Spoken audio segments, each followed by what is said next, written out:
Hello and welcome back to Shakesyear. We are working on Passionate Pilgrim, and today we've got the 13th poem in the series, which says, "Beauty is but a vain and doubtful good, a shining gloss that vadeth suddenly, a flower that dies when first it begins to bud, a brittle glass that's broken presently, a doubtful good, a gloss, a glass, a flower, lost, vaded, broken, dead, within an hour.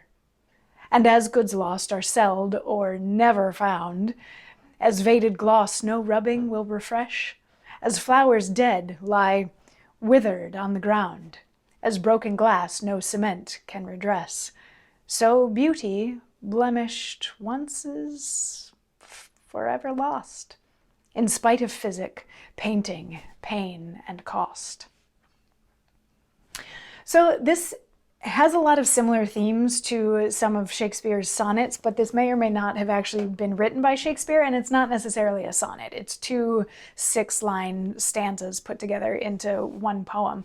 But it's talking about beauty and how fleeting beauty is, and the fact that once you've lost beauty, you can't get it back. So it's beauty is the flower that blooms for only one day, but then once that flower is dead, it's dead. You can't revive the dead flower. And the last line of this poem is actually a little bit pointed, and especially in this day and age, maybe a little bit more so, is saying, in spite of physic, painting, pain, and cost. If you want to think of physic as like working out a lot, or painting is putting on a lot of makeup, pain and cost maybe even being plastic surgery, which whoever wrote this wasn't necessarily thinking plastic surgery because it didn't necessarily exist at that time.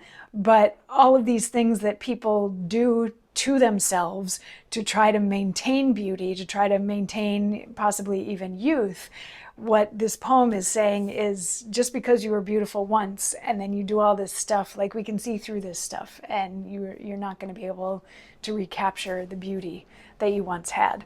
So a little cynical, a little bitter, a little pessimistic about how fleeting beauty is and how it cannot be regained or brought back once it's been lost. So yeah, that's poem number 13. I'll see you tomorrow for 14. Mwah.